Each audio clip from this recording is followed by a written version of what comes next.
भाभी जी, अब तो बहू आ जाएगी, आराम का जीवन हो जाएगा आपका। आराम से झूले पर बैठे बैठे टीवी देखते रहना। आप दोनों मियाँ बीबी सैर सपाटे पर निकल जाना। वैसे कब की तारीख निकली है शादी की? पड़ोसी सुजाता ने कोमल जी से कहा। शरीर चलता रहेगा तो बढ़िया रहता है। बैठ गई ना तो पलंग पर आ जाएगी कोमल। वैसे भी हमारी होने वाली बहू अनीता नौकरी पेशा है, बड़ी कंपनी में जॉब करती है। कंपनी की ब्रांच हमारे शहर में ही है तो वह यहाँ की कंपनी ज्वाइन कर लेगी। कोमल की तरह होम मेकर बनकर आराम की जिंदगी नहीं जीनी उसे। अरे कोमल तो पिछले 30 साल से बस आराम ही तो कर रही है।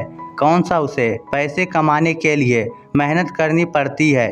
कोमल के पति जगदीश ने हंसते हुए कहा। कोमल जी का चेहरा फीका पड़ गया। 30 साल से मकान को घर बनाए रखने के लिए उन्होंने अपना वजूद खो दिया। बेटे को काबिल बनाने के लिए क्या कुछ नहीं किया। पति व्यवस्थित घर में चैन की नींद सोते हुए अपनी सारी थकान मिटा देते हैं। रोज उनके हाथ के बने मनपसंद भोजन का आनंद लेते हुए शरीर की तंदुरुस्ती बनाए रखते हैं। इसके लिए एक गृहिणी कोमल दिन रात कितनी मेहनत करती है यह उन्हें दिखाई नहीं देता। यह सुनते सुनते दिन भर घर पर रहती है, कुछ नहीं करती। यहाँ कोमल का सारा जीवन बीत गया। अभी हफ्ते भर पहले कोमल और जगदीश के बेटे प्रमोद की सगाई हुई थी। पड़ोसी सुजाता अपने पति के साथ पड़ोसी धर्म निभाते हुए रिश्ता पक्का होने की बधाई देने आई थी। कोमल कुछ बोली नहीं। मेहमानों के लिए चाय नाश्ता की व्यवस्था करने किचन में चली गई। पिछले 30 सालों से यही तो होता आया। हर बार कोमल के पति उसका मजाक बनाया करते। कोमल और उनके पति जगदीश गांव के रहने वाले थे। सब कुछ देख परख कर ही शादी हुई थी। तब जगदीश शहर में सरकारी दफ्तर में क्लर्क थे। समय के साथ उनका प्रमोशन होता रहा और जगदीश बड़े अफसर बन गए। बड़े बड़े लोगों में उठने बैठने लगे। उसे अपनी सुंदर सीधी सादी पत्नी गांव की गवार लगने लगी, जिसे ना फैशन की समझ थी ना ही इंग्लिश बोलने का सही ज्ञान। जगदीश ने कोमल को नई चीज़ें सीखने के लिए कभी प्रोत्साहित भी नहीं किया। कोमल को घर गृहस्थी में उलझा कर रख दिया। अब तो कोमल का सारा जीवन घर के कामों और बेटे प्रमोद की परवरिश में बीतने लगा। समय के साथ जब बेटा प्रमोद की जिम्मेदारी कुछ कम हुई, वह हाई एजुकेशन के लिए बाहर पढ़ने चला गया, तब कोमल कुछ नया सीखने की कोशिश करती तो जगदीश उन्हें हतोत्साहित करते हुए कहते, तुम रहने दो, तुम नहीं कर पाओगी, तुम्हारे बस की नहीं है। कोमल का सारा उत्साह ठंडा पड़ जाता। चाहे बात टू व्हीलर सीखने की हो या कार सीखने की, हाई टेक माइक्रोवेव लेने की इच्छा हो या जिम जाने की, हमेशा जगदीश कोमल का मनोबल घटाते रहे। अब तो कोमल ने भी कोशिश करना छोड़ दिया था। बेटा प्रमोद भी उनके मन की बात नहीं समझता। कोमल का सब्र का बांध टूट जाता। वह प्रमोद से अपने दिल की बात कहती तो बेटा भी हंसते हुए कहता, पापा को तो आदत है मजाक करने की, दिल पर मत लिया करो। कोमल को लगता है शायद बेटी होती तो उनके दिल का हाल अच्छे से समझ पाती। अब तो बहू भी नौकरी पेशा आ रही है, उसे कहाँ फुर्सत रहेगी मेरे दिल का हाल समझने की। कोमल मन ही मन बुदबुदाती, अरे कोमल, बहू के लिए कपड़े गहने अपनी पसंद के मत खरीद लेना। पढ़ी लिखी बहू है, उसे ही बुला लेना। बहू की पसंद की ही साड़ियाँ कपड़े गहने खरीद लेंगे। जगदीश जी ने एक बार फिर तंज कसा। होने वाली बहू 2 दिन के लिए अपनी माँ के साथ आ गई। कोमल जी ने उसे बेटी सा स्नेह दिया। अनीता को भी उनमें अपनी माँ की छवि दिखाई दी। अनीता को ससुर जगदीश जी का हर बात में बीच में बोलना, छोटी छोटी बात पर कोमल जी को टोकना सही नहीं लगता। सगाई और शादी के बीच ज़्यादा वक्त नहीं था। शुभ मुहूर्त तय समय पर अनीता और प्रमोद की शादी हो गई। कोमल जी ने दिल खोलकर बहू का स्वागत किया। ज़्यादातर मेहमान तो चले गए थे, बस जगदीश जी की बहन बहनोई, छोटा भाई और उसकी पत्नी रुके थे। अगले दिन कोमल जी बहू से कहती हैं, बेटा मैं जानती हूँ तुम्हें अपनी पढ़ाई और नौकरी के कारण रसोई के काम सीखने के लिए ज़्यादा समय नहीं मिला होगा, इसीलिए पहली रसोई में तुम बस थोड़ा मीठा बना लो। बताओ क्या बनाना जानती हो, मैं तुम्हारी मदद कर देती हूँ। अरे भाभी, नौकरी करती है तो क्या हुआ, घर का काम तो अब करना ही होगा। अकेले भाभी तुम ही पीसते ना रहना। घर गृहस्थी में ननद रोशनी ने कहा। कोमल जी मुस्कुरा कर रह गई। वह नई बहू के सामने बात को आगे नहीं बढ़ाना चाहती थी। मैं खीर बनाना जानती हूँ, अनीता ने धीरे से कहा। अरे वाह, बहुत बढ़िया। कोमल जी ने परिवार के हिसाब से दूध, शक्कर, चावल, ड्राई फ्रूट, इलायची सब निकाल कर दे दिया।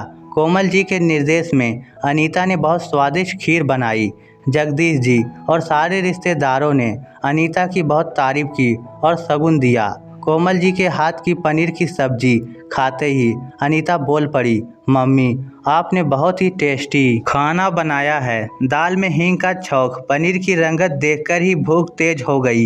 यह सिंपल से आलू जीरा में आपने कसूरी मेथी डालकर सब्जी का स्वाद दुगना कर दिया। पहली बार परिवार में अपनी तारीफ सुनकर कोमल जी का चेहरा खिल गया।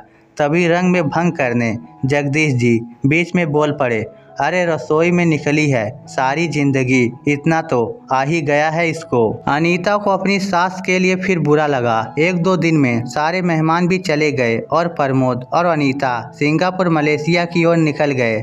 शादी के समय रिश्तेदारों के कारण महीने भर के लिए एक काम वाली जगदीश जी ने रखवाई थी, जो झाड़ू पोछा बर्तन कपड़े कर दिया करती थी।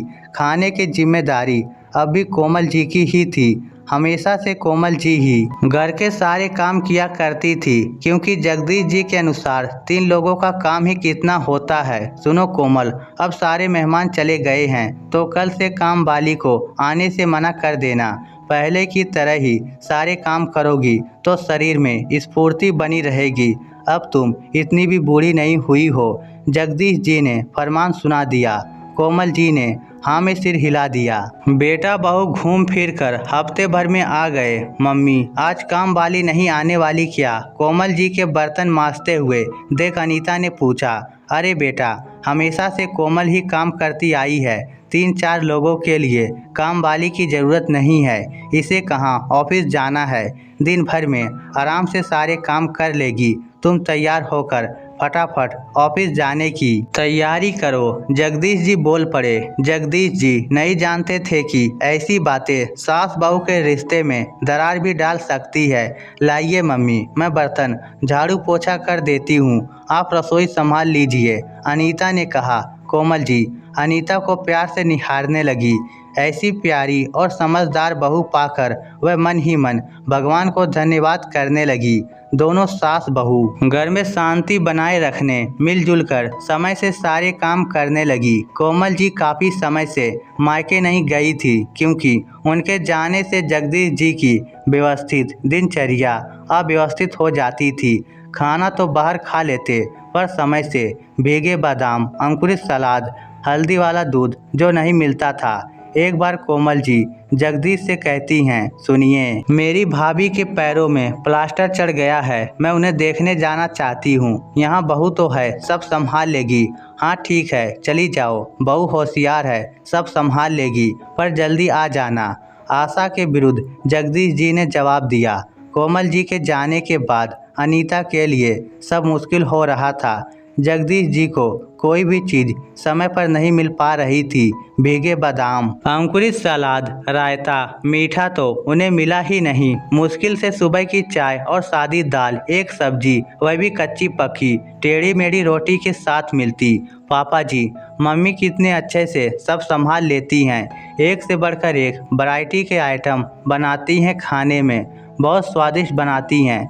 मैं तो इस जन्म में सीख पाऊंगी या नहीं, अनीता ने अपनी सास की तारीफ करते हुए कहा। फिर भी जगदीश जी को अपनी पत्नी पर गर्व नहीं होता। कोमल जी 4 दिन में वापस आ गई। एक दिन ऑफिस से आते ही अनीता को घर में मीठा बनने की खुशबू आती है। वाह मम्मी, पूरा घर देसी घी की खुशबू से महक रहा है, क्या बनाया है आपने? अनीता ने कोमल जी के गले में बाहें डालते हुए कहा। ले मेरी प्यारी गुड़िया, तू चखकर बता कैसी बनी है। आटे, मेवा, देसी घी, गोद, सूखे नारियल से बने लड्डू एक प्लेट में 2 पीस बहू को देते हुए कोमल जी ने कहा।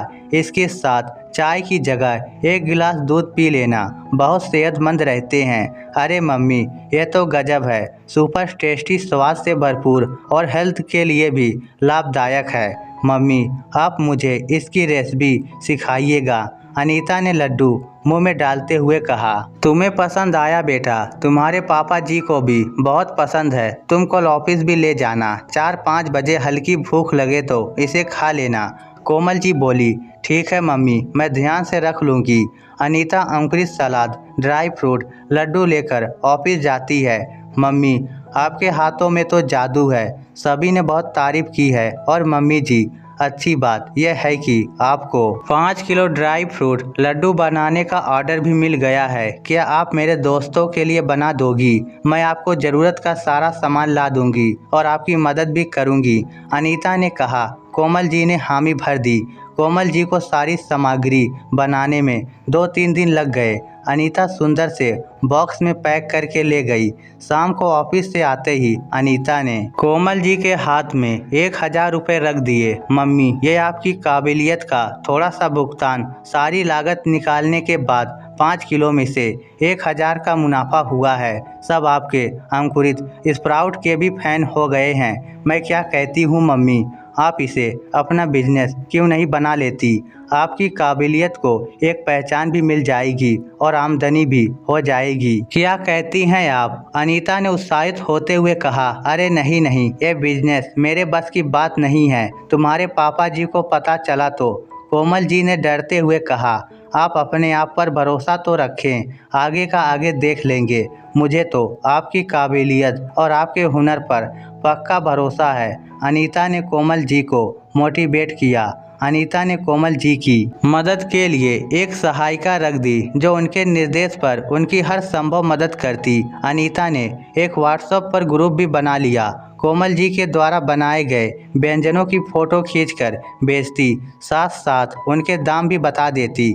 सास बहू की मेहनत रंग लाई। हाथों हाथ सामान बिकने लगा। ऑर्डर पर ऑर्डर आने लगे। जगदीश जी को जब अपनी पत्नी के बिजनेस के बारे में पता चला तो उन्होंने बहुत हंगामा मचाया। ए औरत, कोई भी कसर नहीं रखती मेरी बदनामी करने में। खानदान की थू-थू कराने पर तुली हुई है। घर के लोगों को तो ठीक से खिला नहीं सकती, अब बाहर वालों के लिए खाना बनाएगी। जगदीश जी ने गुस्से में आंखें लाल पीली करते हुए कहा। इतना सुनने पर भी कोमल जी खुद की आत्मा की आवाज़ को दबाकर मौन रह गई। लेकिन इस बार उनकी ढाल बहुत थी। माफ़ कीजिएगा पापा जी, मैं कुछ बोलना चाहती हूँ। मैं ऑफिस में नौकरी करती हूँ। प्रमोद जी कंपनी में नौकरी करते हैं। आप भी सरकारी दफ्तर में नौकरी करते हैं। हम सब देखा जाए तो गुलाम ही है ना। ठीक समय पर जाना, ठीक समय पर आना, बॉस की हर बात पर हाँ में हाँ मिलाना, क्योंकि हमको नौकरी से निकाल देने का खतरा जो रहता है। पर मम्मी अपने काम की खुद बॉस हैं। उनकी काम की कोई समय सीमा नहीं है। वह घर को संभालते हुए ये काम कर रही हैं। देखिए मम्मी आजकल कितनी खुश नज़र आ रही हैं, क्योंकि उनकी काबिलियत की लोग प्रशंसा कर रहे हैं। शोहरत मिल रही है, साथ साथ में आर्थिक रूप से आत्मनिर्भर भी हो रही हैं। आपको जानकर आश्चर्य होगा कि मम्मी ने शुरुआती 1 महीने में ही 10,000 की कमाई कर ली है। ये काम और भी बढ़ सकता है अगर हम सब उनका सहयोग करें। आज तक मम्मी घर परिवार आपके और प्रमोद जी के लिए जीती आई हैं। आज जब उनको अवसर मिल रहा है तो हमें उन्हें प्रोत्साहित करना चाहिए। उनके आत्मविश्वास को कमज़ोर करना ठीक नहीं है। मम्मी को भी अपनी पहचान बनाने का हक है। बताइए क्या इतना हक नहीं है उनका? अनीता ने दृढ़ता के साथ कहा। हाँ पापा, अनीता ठीक कह रही है। मम्मी जो करना चाहती है उन्हें करने दीजिए। हमें रुकावट नहीं बननी चाहिए। आज जब उनको अपने परिवार के सहयोग की आवश्यकता है तो हम पीछे कैसे रह सकते हैं? प्रमोद ने कहा। बेटा बहू को पत्नी का साथ देते हुए देखकर जगदीश जी शांत पड़ गए, क्योंकि इसके अलावा उनके पास कोई चारा नहीं बचा था। तब भी जगदीश जी मुंह फुलाकर रहते, पर कोमल जी अपने काम में मस्त रहती। अपने पति के व्यवहार को इग्नोर करना सीख चुकी थी। अनीता ने बड़ा कदम उठाया। अपनी सास के हुनर को पहचान देने उनके उत्पाद का रजिस्ट्रेशन करवा दिया। अमेजॉन, फ्लिपकार्ट में अकाउंट खोल दिया। कोमल जी ने कई तरह के व्यंजन अपनी लिस्ट में शामिल कर लिए। अब अनीता ने काम बढ़ता हुआ देखकर एक किराए का कमरा भी ले लिया। जहां बड़ी तादाद में उत्पाद बनाए जाते।